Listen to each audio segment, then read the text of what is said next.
Hi, everybody. Today is Thursday, July 31st, 2025, and our friend Andrei Martyanov is back with us. Welcome back, Andrei.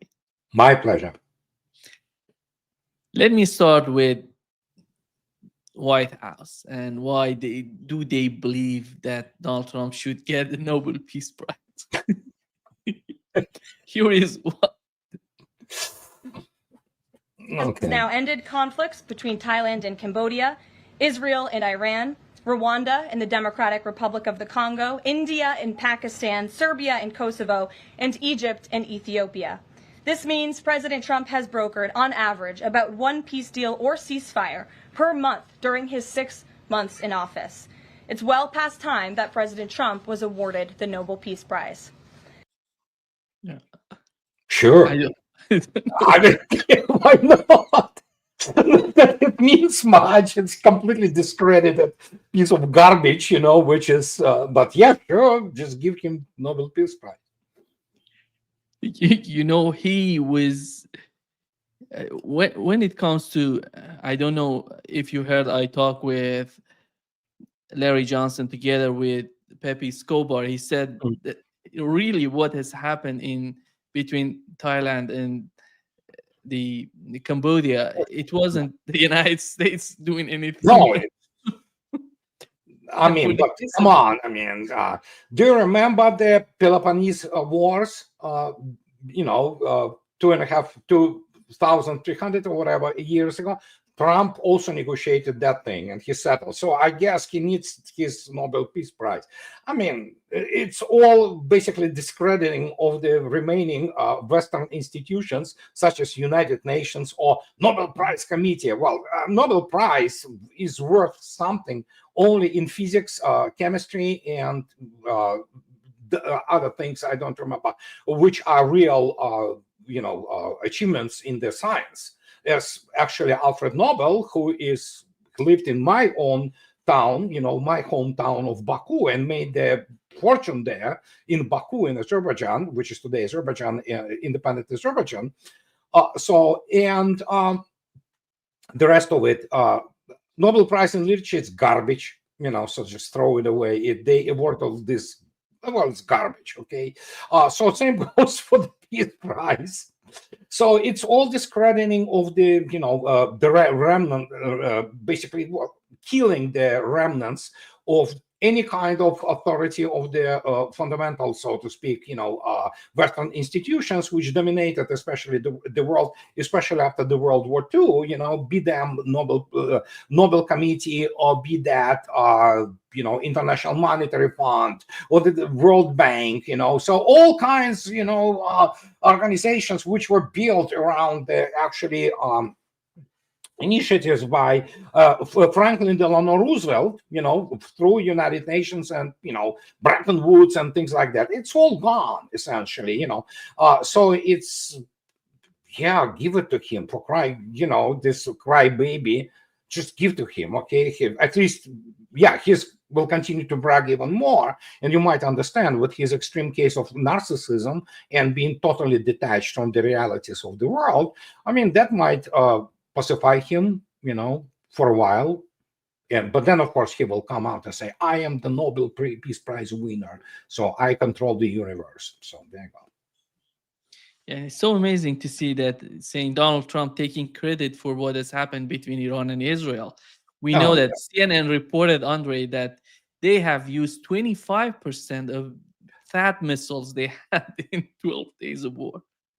Well, I mean, most people, and again, do not forget, there is such thing which is obviously a very famous saying, and it is absolutely true. While amateurs talk tactics, professionals talk logistics, and the same goes here. Many people still do not understand all these funny, and very attractive pictures of explosions, and all those, fighters flying and things like that. It's all fine and dandy, and you definitely have to perform tactically, but real wars are won. It's the truism, which anybody with any military background, serious military background, understand, which is, of course, operational tactical level. Operationally, Western NATO, Israel is part of NATO despite being actually the actual part of it. All those PAC-3 starts, arrows 1, 2, 3, what have you. It's a garbage, overpriced garbage. Essentially, when you go and even look at the, which is really funny, Jewish Institute for the American National Security, it's like, wow, yeah, interesting. But yeah, they compiled this actually report, and combat effectiveness, or rather lack thereof, of Israel and American defense there, well, it's 35%. It's literally you don't have air defense.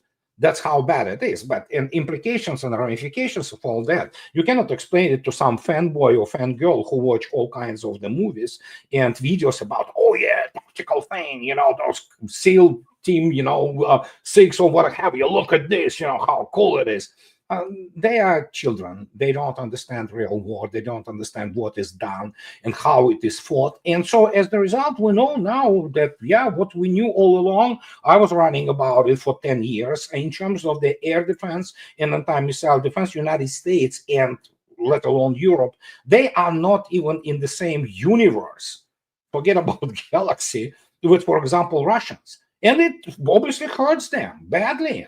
Even Iranian sabotaged air defense during the 12-day war, as they call it. Yeah, it's war, essentially.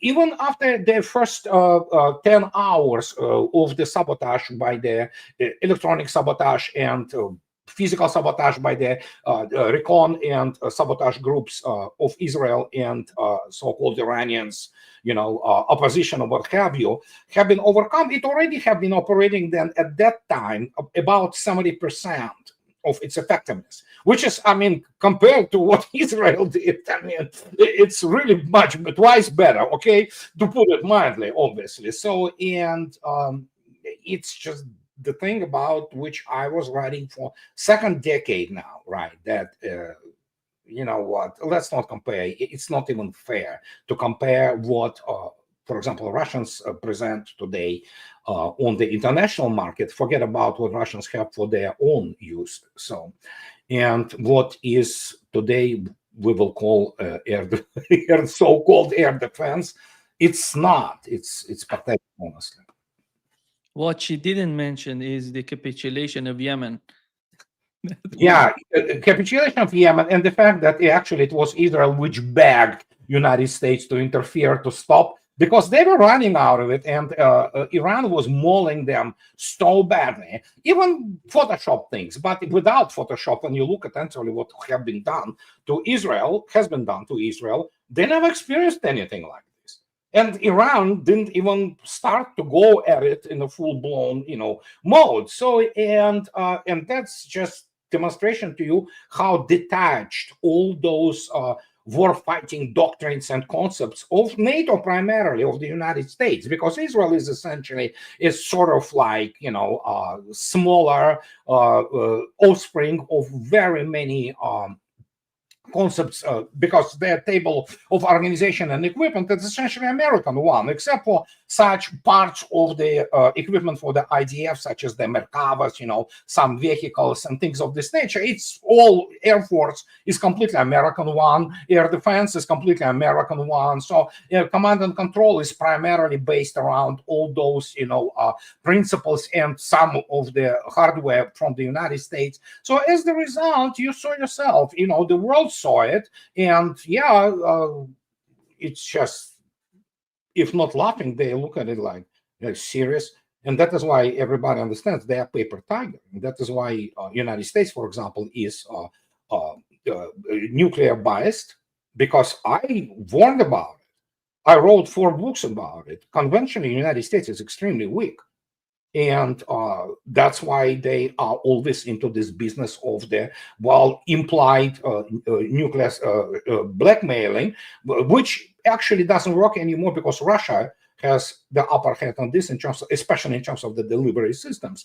So, and yeah, when I say that the West, combined West, headed by the United States, lost the arms race, this is not hyperbole. I mean it. We're looking at the technological gap, which only expanding, It's not going to be closed on some critical military technologies, and let alone operational level. Russians look at this. I read the latest what is called the Troika review of the special military operation, what commanded by Mr. Kavolik, who used to be, the guy with the degree in biology. He was the supreme commander of the forces. And so they compiled this thing about special military operation. It's one of the huge sour grapes in Popa butthurt, let's put it this way. So, and you look at this like, yeah, you're not going to learn anything. They don't understand that they are stuck in 1990 while the world, and especially militaries and such as Russian military, moved ahead and it's fighting 2025. Ukrainian military, even today, in its basically destroyed form, is better than any NATO army. So simple as that. I remember when they have decided to send the THAAD system to Israel, they said that it's going to be different, and we didn't give it to Ukraine. It's going to be something big for Israel. But after all, Andrei, nothing substantial coming out of those arguments. Even we can understand why they didn't send it to Ukraine, because they didn't have that much of missiles. Yeah, they don't have content. Yeah, and don't forget, apart from trying to stop Iran's assault or launches, if you wish, strikes, there were the destroyers, Arleigh class destroyers, which carry 96 cells, vertical launch system, Mk-41. So they were using SM-3, or rather tried using SM-3 in the anti-ballistic mode against Iranian missiles. But as I already stated, the overall, Iran simply broke through, big time, and evidently not effective either. And so we saw also that, in the way that even U.S. Navy is, of which I made the video recently, the U.S. Navy is designed, so to speak, again, it's the force from 1990. Simple as that. The fact is, U.S. Navy is primarily a force from 1970, if you wish, if you look attentively at it operationally and strategically. And yeah, the quantity is not there. They are not capable to keep up with the real war. And that is why we know for a fact that Israel begged United States to somehow arrange that, Iran stopped doing what they were doing, because Iran would have been completely just wiped, Israel off the face of the earth if that would have continued. And as a result, we know, as always the case with any Western narratives, it is all about precisely narratives. It is all about that, but Israel lost, Iran lost more in monetary terms. Are you freaking kidding me? Who counts more monetary costs when you are in the real war and you have go into this missile exchange? And the only thing you count is the effectiveness. How many leakers? Leaker is the thing which leaks through the air defense. And the result for Israel was a catastrophe, essentially. And this catastrophe, not only politically, in a physically catastrophe. And again, anybody who thinks that I am, bloodthirsty guy who, I call it atrocity porn, but the point is, look at the many Israeli civilians who lost everything. There were I don't remember the full number, 44,000 claims for the insurance companies for just restoration of their dwelling units, whatever, apartments, houses, and everything. So they did to Gaza. Well, guess what? Gaza returned to Israel as a boomerang. And then suddenly you have this, and my heart bleeds for everybody. I hate seeing civilians suffer, be them obviously Gazans who are subjected to the genocide by Israelis, but also not all Israelis are genocidal maniacs. Many are, but not all. So, and it's like, what can I say? It's tragedy, but again, the only thing they can do now is narrative to cover up technological backwardness of the United States in terms of military, and weapon systems, and the political fallout of this, So, but yeah, now we have the guy who wants Nobel Peace Prize, as I already stated. Give it to them. I would suggest that you make the huge golden medal. And many people were suggesting it. And you know what? And give it to Pentagon, and you have the inscription on this gold medal, and which is quote from Obama: "The finest fighting force in history," which didn't win a single war since 1945. And even then it was because of Russians took the brunt of it. And yeah, you look at this like, yeah, that bluff has been called, and it's essentially all came down right now to the organic and inevitable conclusion. So, and decline of the West and what we see now, and Israel was the part of this also thing, and now we suddenly have even British recognizing Palestine, so which is like, French, obviously, they think that they are so important, but yeah, it's good. It's good that they recognized Palestine, So. Yeah, we have Spain. It seems Canada they're talking about. Yeah, Canada now. Yeah, the latest one. And fact is, this is how Israel will basically. I don't know if it will disintegrate as many suggest, but it certainly is this over. Holocaust card expired, the victimhood card expired. And fact is that is why they always hated Russians. I mean, for example, especially those Holocaust industry Jews who ride this gravy train in the United States. You cannot come to Russia and say, "Oh yeah, I was survivor of Holocaust." Well, we lost 27 million. Most of them civilians, So, and yeah, Crimea River. In fact, if not for the Red Army, Auschwitz and other, horrible places, wouldn't have been liberated. So it's kind of complex interaction here. They found a good place which is ignorant of war, which is United States, which was spared. And actually it's profited greatly, and they rode this gravy train, and especially when you have Hollywood, and nobody's gonna shoot the movie about Leningrad siege. Even this garbage which they did, the Enemy at the Gates, about Stalingrad, which Russians basically were throwing up, just watching this garbage. So, but yeah, there is a lot of Holocaust movies, so and some of them are really good. Some of them, and a couple of them are masterpieces, like obviously Schindler's List and Jacob the Liar, which is an outstanding Holocaust movie. But they're not going to do it about Russians. They don't even know how to do it, and they hate Russians. So that's what it is. This America is a perfect country for this. So. Andrei, I don't know if you saw the interview that this American colonel, he's part of the U.S. Green Beret. He went to Palestine. He's talking about what he has been witnessing, what he saw it there. It's unbelievable. You see, there is no morality. There is nothing there to be considered by Israelis. And they're forcing those people who are trying to feed people, trying to help people, to behave the same way.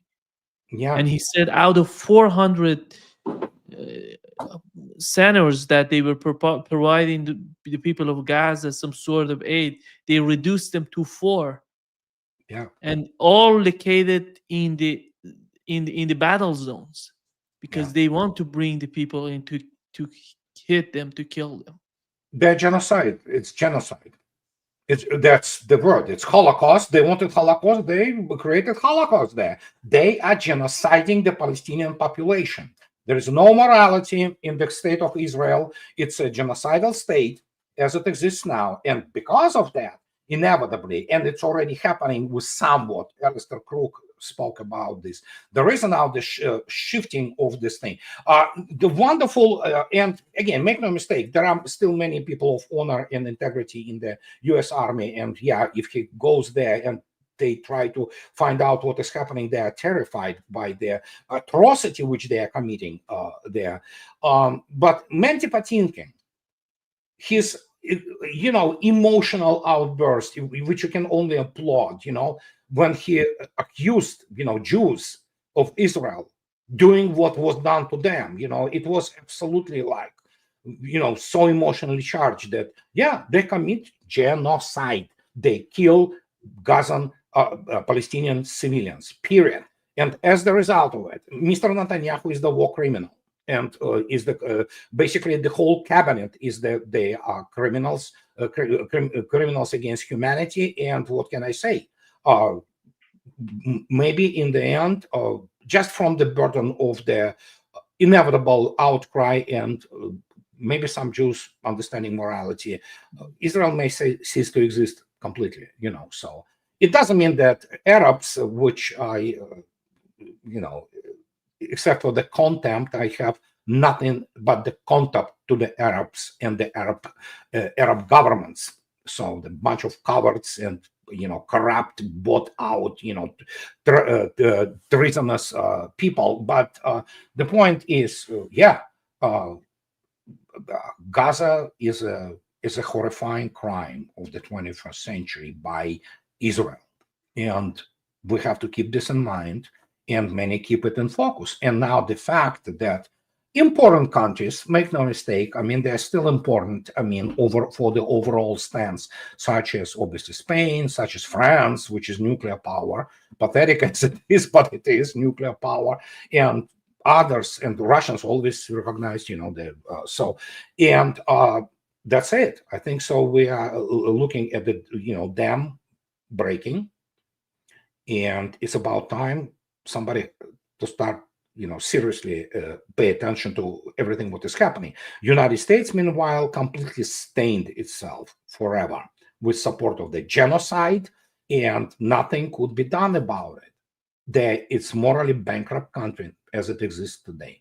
And I don't know what will be the atonement about this, but until the United States have 57 million of the Christian Zionists whose loyalty is to Israel, not to the United States, and they are not Christians. I mean, anything which is related to the Scofield Bible and dispensationalism, it's not Christians, it's a death cult. And so until the United States has those people with holding the serious political clout, including through the media, which obviously many of those media are owned by the Zionists in the United States. The United States chose it for itself. It's complicit in genocide against Palestinians. So simple as that. Andrei, Donald Trump on July 29th, 2 days ago, he said that the deadline is 10 days. He wants some sort of ceasefire. And here is what the Russian representative to the UN said about Ukraine. Who are speaking our language and have the same faith. How come you have such criminal double standards, Mr. President? We have stated many times that we are not trying to destroy Ukraine, its culture, its identity. We advocate the Ukrainian culture to live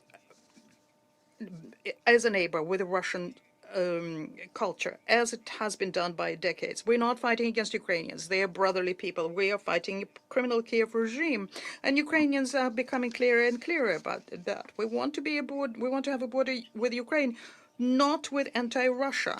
The United States would never accept a border with something that's anti-American. What is there to denounce? Let's make Ukraine sane again, because after all, this is what you are trying to attain. It's important at the same time to bear in mind one more important aspect without... Yeah. Andrei, your opinion on the way that Donald Trump is pushing for a ceasefire, and he's talking, he said after that, he said that they're going to put pressure on secondary tariffs on China and India, and he said he knows that they may not work again.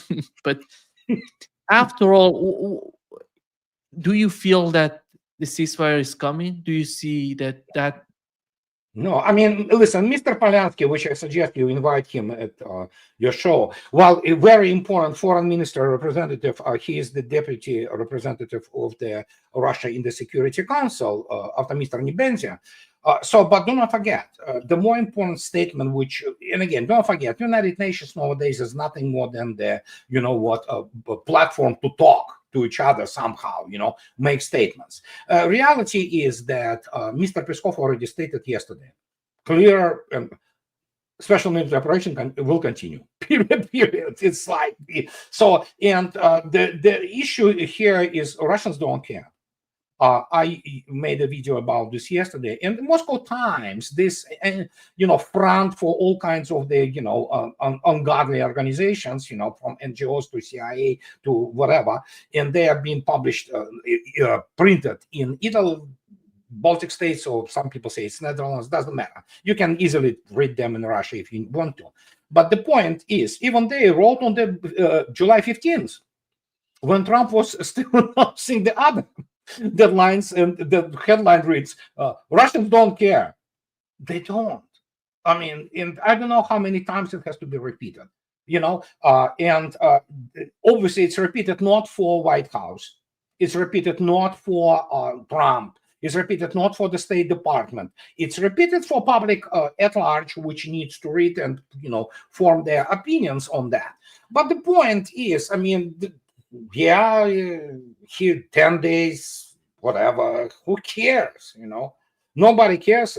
Special military operation continues, and it is about Zelensky regime. United States stained itself again, as I already stated. United States stained its remnants of the reputation of the United States have been thrown out of the window in the last few years. That they support Nazi regime, and the Zelensky regime is Nazi regime, and now they play these stupid games, thinking that you Russians have this.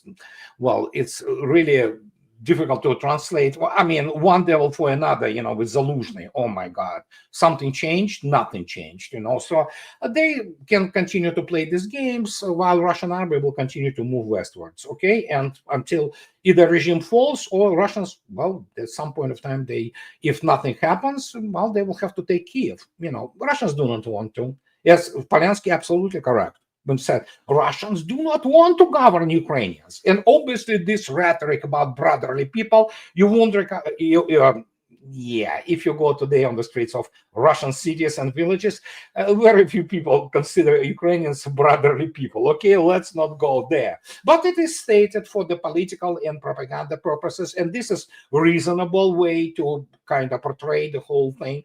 But reality, of course. So, and Trump can do whatever he wants, but again, Russians don't care. And India today already kind of, some of the Modi's advisors wrote the article, that basically condemns what Trump's trying to establish. And he says that we're not going to trade our relations with Russia, which are very long-standing, and we'll see, China and the United States still negotiating something, whatever, let them negotiate. So Russians don't care. People do not understand. With economies such as Russian and sitting also the debt resources which Russia sits on, I mean, it's the only country in the world, with the exception of the United States, if you add Canada, which could be completely independent from the outside world, almost entirely. So, I mean, there are only two countries. One of the Russian intelligence people, Mr. Bezrukov, he stated that Brazil is another one, but the political winds in Brazil are complex and culture is complex, so it's difficult to say. But so Trump tries to threaten the country which really doesn't need America, or for that matter, if it comes down to it, that much of a trade, because Russia has all what it needs inside Russia. And actually, they're putting 50% tariffs on Brazil. And you have to understand, Andrei, I think the big picture shows us how Trump is going after each and every of these countries in BRICS. And he makes some sort of argument about, I don't know, some domestic policies in Brazil. So what does it have to do with you? And we listen, the only people who comment and track and record the delirium of the psychiatric patient are psychiatrists. Mm-hmm. Us discussing this thing, again, you have to understand, they know what, even Trump knows this, what kind of the catastrophe is already just hanging over the United States. So, and especially after it was in Russian yesterday, I spoke with my friends, Politvera and Irina Alsnes of RIA News and Russia correct conclusion. Trump had the good idea, he had a good rhetoric, let's put it this way, coming into the second term that, we need to really cut spending and things of this nature, because otherwise, instead of cutting spending, look what happened. So I mean, it's they do not have real plan. They cannot save the country from the systemic flaw of the financialization and essentially bubble. The Wall Street owns United States in the sense that it screwed it over so badly that now, and again, with everybody understands, the debt will never be paid back. Never. United States simply has no ability and resources to do it. So somehow this bubble have to go somewhere, right? So, and with the modern situation, so to speak, economic and especially military, it used to be that West would resort to resolving its issues through war. War was always great, what the Chapter 11, so to speak, bankruptcy, the wipe out of the old debts and things like that. You cannot do this today. Because, you want to fight Russia? Well, good luck. You will cease to exist, in less than 30 minutes, So, and that's what Europeans will be trying to do, but they are completely, Europe is done. It's over for Europe. So no matter what they try, if they try, they will cease to exist physically. So, the Paris will exist, Berlin, London and things of this nature. So, and we have to wait and see. But yes, there is a not method. Trump doesn't even have any understanding or any planning on how to deal with anything. The only thing he knows is, a bully type, the New York real estate shyster. So, and he thinks that that's somehow must impress somebody. But what I heard, India already imposed tariffs, counter tariffs on the United States. Okay, sure. What can I say? Don't tell me I didn't warn about it. So. And they're gonna have the same here in Brazil. They're talking about how to respond in a proper way to what the United States is trying to do in Brazil.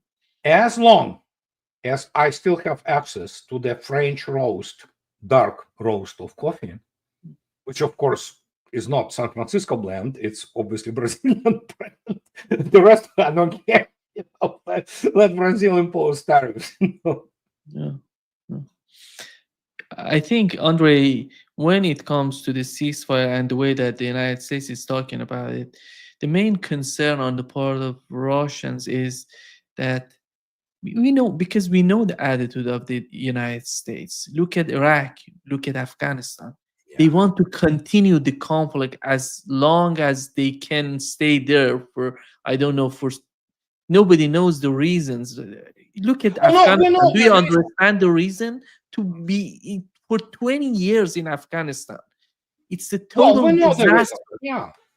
We know the reasons. No, the reasons are there. First, it's military, industrial, congressional media complex. Second, it's their inability to accept that military of the United States is not that good. That is the thing which suddenly they recognized. Oh my God! I watched today the video of some Russian veteran from special military operation looking at this Lithuanian exercises.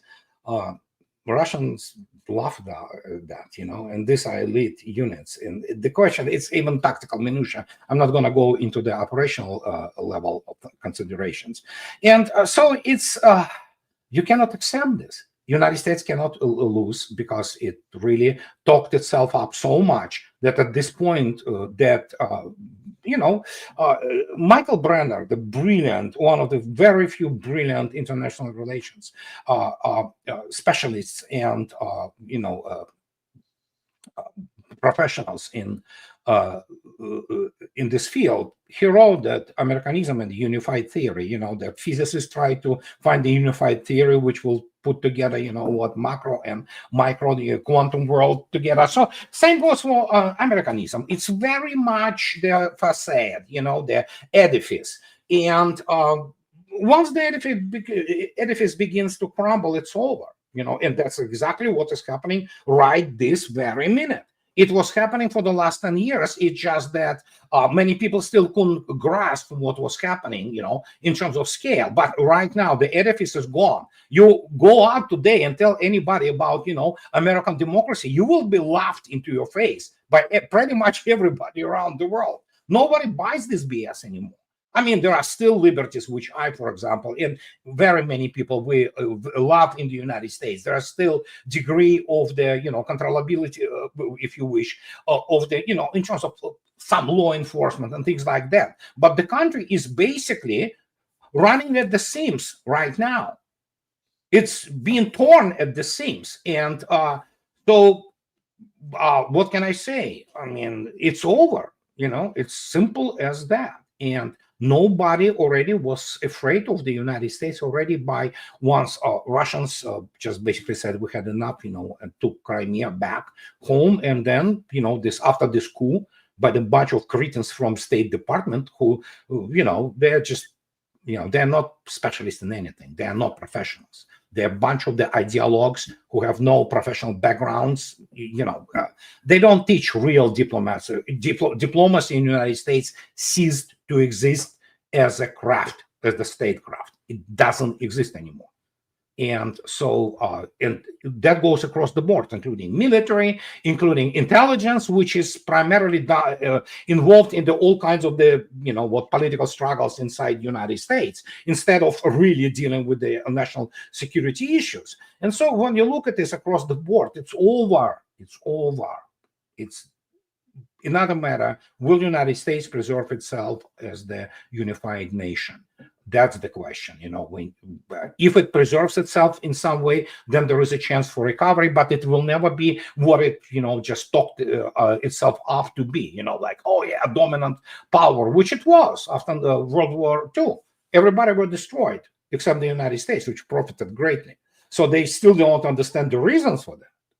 But the point is pretty much all of it is over. It doesn't work. No matter what they try, it's a failure after failure after failure. And essentially it accumulated to this gigantic heap of troubles, which you need to have, I don't know, you need to have probably 10 Putins in the environment to even try to save the United States, let alone Europe, which is, I am on record, I can repeat it again. Europe is over, it's done. It's going to be the, at best, second world, but it's already descending in the third world. It will be deindustrialized, the process which is ongoing right now really fast.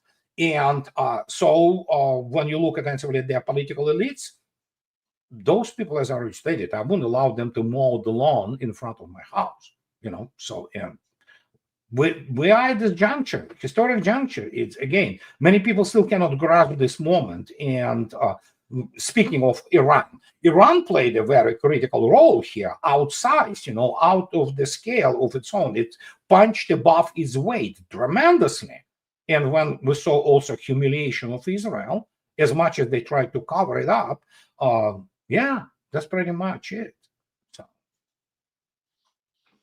Under looking at the new deal between the United States and Europe, and seeing that these people, Ursula von der Leyen, and you see Starmer, the way that they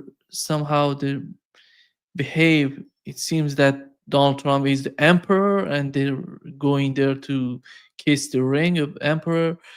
But oh no, they're going to be kissing his ass, so not ring. And so let's not, yeah, so it's not the ring.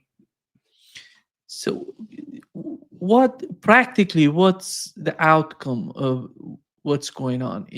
Donald Trump, the United States cannot provide the weapons that they're asking for. Yeah, They're paying something to the United States that they don't have to pay. And it's some sort of theater that they're just somehow playing for us.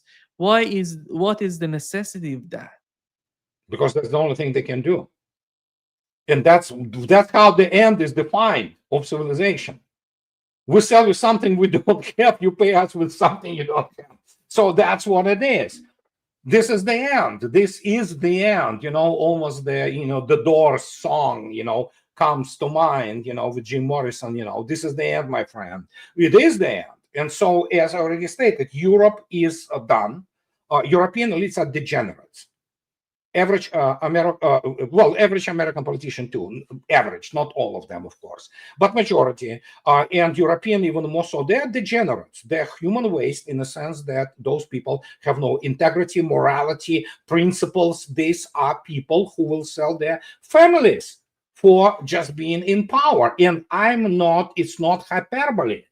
I already say, I essentially, quote Marjorie Taylor Greene, one of the few American politicians who have honor, who has integrity, and, and when she says that if you thought, and I quote her, that average American congressman will not sell his family for the dinner in the expensive Washington, D.C. restaurant, I will tell you one thing, it's much worse than that. And in Europe, it's even worse. We know that we have the rampant pedophilia there. We have the people who, again, the complete sexual deviance, things like that. It's a Sodom and Gomorrah. This is what many people don't understand. And the tragedy is for Europe is that majority of population is like that. I don't know how large of the majority. Again, it could be between 55 or 85%, depending on it. But Europe was completely, turned into the cuckold, basically zoo. And it will be deindustrialized, as I already stated. It's happening as we speak right now. And what do they want to do? I mean, they want to fight Russia, really? So those people who make those statements, like Merz or Starmer or von der Leyen or Meloni or whoever, they have no clue what they're talking about. None of them have understanding of the modern economy, how the economies work, how the productive economies work. The only thing they know is finances, the interest rates, and important as it is, but they are nowhere near of the grasp of the real economy, of how it affects societies, because they are, again, those people never held a job in their life. They are nobodies. They don't have life experiences. Most of them are cowards. And Germans, obviously, they are driven by their revanchism, the revenge against Russians. Yeah, right. So, and as the result, United States will consume Europe, which is inevitable. And I warned about it for 10 years. Europe is the sacrificial lamb. United States wants to eat too. And so after that, who cares?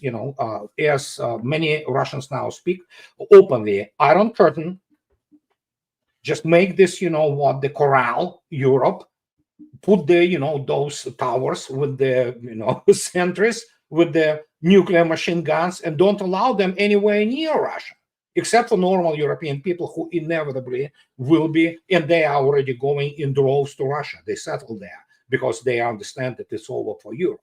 Well, you need to figure out how once France will be turned into several caliphates. We already have caliphate in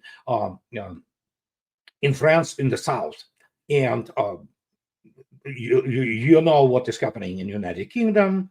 So, and it's too late, too little. There are riots and trying to do something about it. Forget about it. They have been sold, resold, and just they're slaves basically. Andrei, we know that Russia, with the case of the Trump administration, Russia somehow knows what they want, but have they asked Donald Trump about the demands on the part of the United States? What are those demands? Because after all, we know that it's totally documented, 33 points that Russia has put on the table, and everybody knows about them. And it's so clear, it's somehow the reality on the battlefield decides about what's going on next, what comes next. But how about the United States? How about, do they have any sort of robust, a document that shows what do they want? No, they don't. They never did. Look at the American wars. These are clueless people, clueless military, which goes in, loses the war, then they begin to herald themselves as the greatest fighting force, which they never were. And the point is that again, you have to understand, I constantly use this analogy. If you look at American elites today, They were different from what United States used to be until Clinton's last term. They, for some reason, believed that they won the Cold War. They never won Cold War, but that's who they are. The intellectual level of those professors from Georgetown University, those people who teach all this garbage in Ivy League, it's extremely low. They are extremely uneducated and cultured people, most of them anyway. So as a result, you constantly reproduce this mediocrity at best, at worst, the morons, with the soft degrees in nothing, in political sciences, which are not sciences, in the international relations, which they have no clue about anything. They don't know the history. They don't know anything. Most of them, they do not understand. Give me any PhD from Harvard in history. They have no clue about real war, military, how it shapes history. They are morons. And that's the thing, which many people still cannot. They say, oh, you're using hyperbole. You're embellishing. You're exaggerating. No, I'm not. That's the whole point. Get me any freaking PhD in history from, Naval War College and U.S. Army War College. They would know the basic things about the military history of the 20th century. They will be repeating the same, cliches and stamps. And 99% of them are like this. There are, of course, the very narrow sector, which people who understand. And as the result, you constantly have this, feed, so to speak, upwards from the State Department to CIA to what have you, people who have no clue. And as the result, they act out of emotions. They are not professionals. They are ideologues. Victoria Nuland, she's an idiot. Is basically a clan of the Kagans, like including this cretins from the Institute of Study of War. Those American generals who lost everything they ever fought, and yet this is what they are. And very much of it, they act upon emotion. So there is a huge Jewish community, for example, and a Zionist community who are settling accounts with Russia for pogroms. Many of them came out of the Trotskyists or Trotskyites, whom Stalin, of course, Mr. Mercader, we used that, I speak to deal with Mr. Trotsky, who was basically fanatic, essentially. So, and good riddance, so to speak. They are still settling counts. That's what many people do not understand. And that's the Jewish immigration which came to United States. They hate Russia. They hate Russian gods. And this whole thing, it poisoned American government structures to such a degree. Apart from the fact that essentially there is another part of which many people do not want to recognize, but which was, I wrote in the first book, I write about this nonstop, and serious journalists in the United States write about it. The United States Army views on war have been crystallized and shaped by Wehrmacht. Douglas MacGregor, who I respect as the military thinker, he repeats this German Wehrmacht propaganda non-stop. It was produced by the Wehrmacht SS officers and Gehlen organization, which of course what? Gestapo and SS intelligence people, all kinds of them, which United States employed and which actually manipulated United States into what it is today. So and when you look across the board, good Lord, yeah, that's what it is. It's complete freaking mess and swamp of a bunch of the ideologues which are trying to settle their, accounts. Russia is one of such accounts, and very big one. They may say whatever you want, but when you look attentively at the trajectory of what they produce is under so-called, their studies and analytical papers, it's pathetic. You can see essentially that those people are not scientists. They're not real academicians. They are ideologues. They hate Russia for the ideological, and many, like James Clapper, many in US, and especially in European intelligence community, they hate Russians because they are subhumans. I'm a Slav. I'm Russian. I'm Slavic person. I'm Untermensch. I'm Untermensch in the eyes of many people in Washington, D.C. So, and guess what? If that's why they want Russia completely destroyed, broken apart, and because they think, oh yeah, those subhumans, they do not deserve to have, this basically 1/3 of the world resources. And so that's simple as that. And Europe is returning back to itself. That's what it's going to be. They treat Russians, they view Russians, again, not all Europeans, let's be fair, but majority, They hate Russians. In Germany, the majority of Germans hate Russians. They think Russians are subhumans, So, same as I already stated, Americans are totally different ilk. Americans are really nice people generally, But political elites, which already I described, which were formed and shaped in the post-World War II era, you can see yourself who those people are. They are not, again, professionals. They are only good into their political hustle and, of course, producing the ideologies and hatred, and that's what they do. None of them is professional. Again, look at the American generals. It's pathetic. And so, what can I say? It is what it is. And again, they hate Russians but on American military, it's also the huge part of the professional jealousy and envy, and what can I say? Andrei, if we look at the behavior of the Russian government, the way that they're talking about that Zelensky is not the official president of Ukraine, and there has to be some sort of election in Ukraine to decide about it. And you saw how the representative to the UN was talking about the Ukrainian people. Mm-hmm.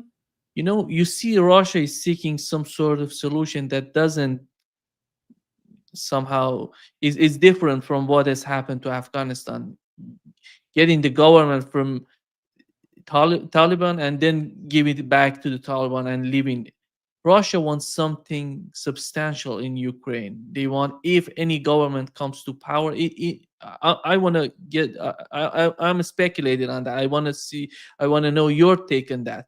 Russia want to see a government in Ukraine that would be friendly to Russia, doesn't allow these sort of NATO forces and weapons coming to Ukraine, to the western part of Ukraine, and having good relationship, maybe coming to some sort of the relationship between Russia and Belarus, and some sort of that sort of relationship Russia considers for the western part of Ukraine. That would be ideal, in my opinion, to achieve that. But after all, if you can bring somebody who cares about Ukraine, who cares about the western part of Ukraine, they would do that. One of the issue which I already spoke about like a few minutes back, Russians don't want to deal with Ukrainians anymore. They do not view them as a brotherly people. There was enough history of the Ukrainian betrayal of Russians. So, and in this case, the question obviously is to remove regime and maybe hold the elections. Obviously, after this critical phrase, which is omnipresent in every single Russian statement since the start of the special military operation. And this phrase is considering the realities on the ground. What will be the realities on the ground?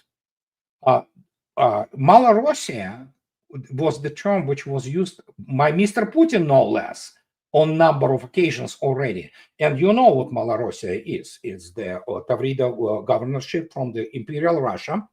And what Mr. Potemkin and during Catherine the Great rule he built, And of course, this is what? This is Odessa, Nikolaev, Oblast. And so, and that, of course, the bridge to Transnistria. So that's what is the heart of the issue. Russians will talk to you and making those official statements, but strategically, this is what is at play here. And right now, Russians probably wouldn't mind if there would have been held serious elections, in Ukraine. But that's the funny thing; it is impossible. So no matter how you do it, and they know that the first thing, if you organize the elections even today, even to pretend to somehow elect Zelensky, for example, another butcher and moron whom they want to impose in Kiev. No, this is not the outcome Russians want, and they will not allow this outcome. And as you correctly stated, if this issue of having neutral, Russians don't need friendly Ukraine. Russians don't want friendly Ukrainians. Russians already saw Russian society, who they are, okay? So, but what they want, a neutral Ukraine, It's just that the only thing we changed, before that Russia said, yeah, you can go to EU, whatever you want. Now they said that there will be no EU. It will be just cluster of the agricultural land in the middle of what is former Ukraine. I don't know what oblast it will be, what the regions. Kiev, obviously, maybe Chernigov, some part of Sumy. That's about it, just a little cluster, enough to sustain itself in terms of food and some kind of administration. But the rest of it is probably will not be Ukraine anymore. And how it's going to be arranged? Most likely with the military force, but then again, listen, general staff of Russia, they know better than me a million times, when is the time to go big time, well, not that Russians don't do it now. It's just that it's along the whole front. But until the Ukrainian armed forces almost fully obliterated, there will be no big red arrow, offensives. There will be offensive along the whole front line, which is happening right now. Chasiv Yar was liberated yesterday. And so basically Pokrovsk is, Krasnoarmeysk is, Russian troops are already in force inside Pokrovsk.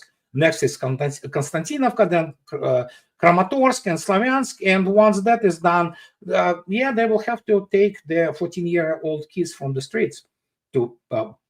That's what many in NATO want. So, and what can I say?